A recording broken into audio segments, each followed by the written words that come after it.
Olá, povo de Deus, segunda-feira, 26 de agosto de 2024, 21ª semana do Tempo Comum.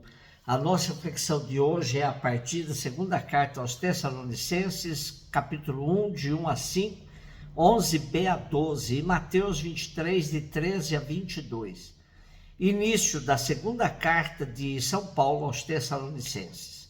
Paulo, Silvano e Timóteo à igreja dos Tessalonicenses, reunida em Deus nosso Pai e no Senhor Jesus Cristo. A vós, graça e paz da parte de Deus Pai e do Senhor Jesus Cristo. Devemos agradecer sempre por vós, irmãos, com toda justiça, porque progredis sempre mais na fé e porque aumenta a caridade que tendes uns para com os outros. Assim, nos gloriamos nas igrejas de Deus por causa da vossa perseverança e da vossa fé em todas as perseguições e sofrimentos que suportais. Estes constituem um sinal do justo juízo de Deus, pois servem para ser julgados dignos do reino de Deus, pelo qual também estáis sofrendo. Que o nosso Deus vos faça dignos da sua vocação, que ele, por seu poder, realize todo o bem que desejais e torne ativa a vossa fé. Assim, o nome de nosso Senhor Jesus Cristo será glorificado em vós e vós nele, em virtude da graça do nosso Deus e do Senhor Jesus Cristo. Há um consenso bastante amplo de que a segunda carta aos Tessalonicenses foi escrita pouco depois da primeira. Agora a preocupação não é quando vai acontecer o fim do mundo, mas como devemos comportar-nos na espera de que isso aconteça. Perseverança nos ensinamentos dos apóstolos, fidelidade a Jesus Cristo, convicção de que são chamados por Deus, são algumas das recomendações dos apóstolos a todos os membros das comunidades, frente à perseguição e ao sofrimento que estão enfrentando. Os apóstolos reconhecem que os cristãos de Tessalônica estão dando um testemunho digno de merecer os mais altos elogios e motivo de dar graças a Deus, pois Jesus Cristo está sendo glorificado na vida deles. Nos gloriamos nas igrejas de Deus por causa de vossa perseverança e da vossa fé em todas as perseguições e sofrimentos que suportais.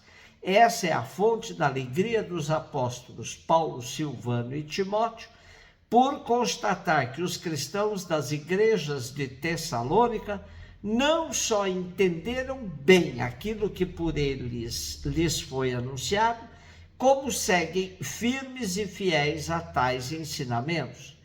Com esse tipo de carta, os apóstolos visavam manter as comunidades vivas e com coragem para enfrentar a atmosfera de perseguição que viviam. Mateus 23, 13 a 22, disse Jesus: ai de vós, mestres da lei e fariseus hipócritas, vós fechais o reino dos céus aos homens. Vós, porém, não entrais nem deixais entrar aqueles que o desejam. Ai de vós, mestres da lei e fariseus hipócritas, vós percorreis o mar e a terra para converter alguém, e quando conseguis, o tornais merecedor do inferno, 2 vezes pior do que vós. Ai de vós, guias cegos, vós dizeis: se alguém jura pelo templo não vale, mas se alguém jura pelo ouro do templo, então vale. Insensatos e cegos, o que vale mais, o ouro ou o templo que santifica o ouro? Vós dizeis também: se alguém jura pelo altar não vale, mas se alguém jura pela oferta que está sobre o altar, então vale. Cegos, que vale mais, a oferta ou o altar que santifica a oferta? Com efeito, quem jura pelo altar, jura por ele e por tudo que está sobre ele. E quem jura pelo templo, jura por ele e por Deus que habita no templo. E quem jura pelo céu, jura pelo trono de Deus e por aquele que nele está sentado.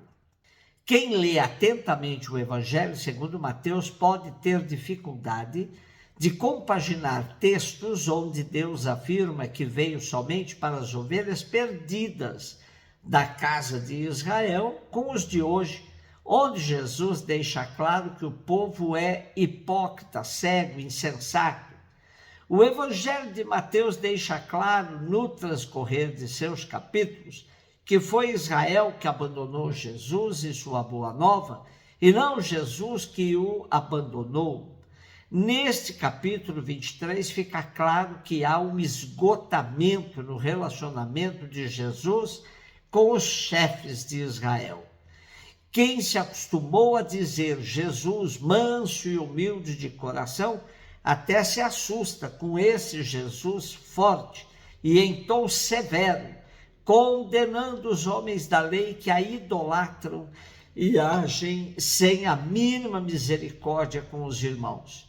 Diante do comportamento hipócrita dos fariseus, Jesus não é nada manso, mas alguém que avança na crítica dura a esse comportamento reprovável. Ele critica e condena os líderes religiosos que sustentam um sistema formalista e hipócrita.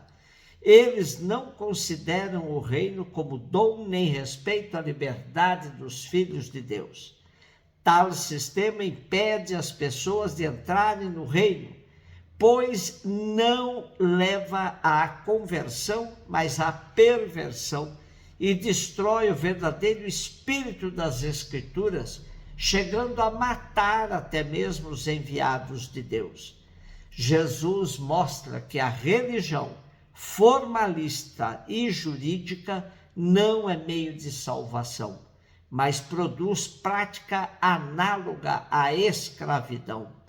Portanto, é formalmente oposta àquela que deve ser vivida por qualquer comunidade cristã.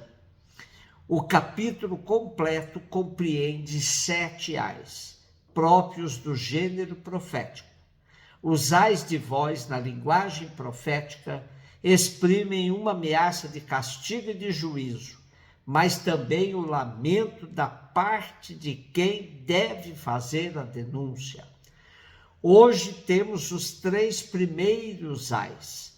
Um deles, o primeiro, ai de vós, dirige-se aos escribas e fariseus, que recusando Jesus e sua mensagem também impedem que outros possam desfrutar da alegria de entrar no reino.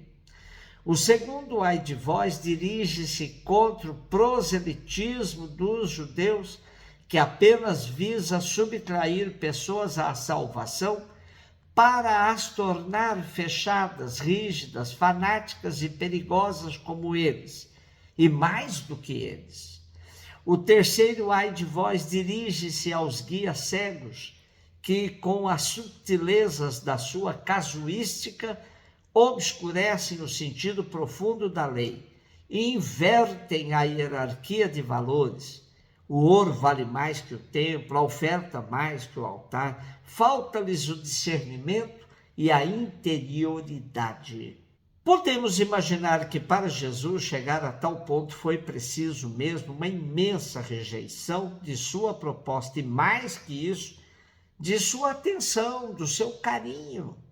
A salvação é oferecida a todos, mas há quem a rejeite, pois tem outros interesses na vida. Um beijo no seu coração.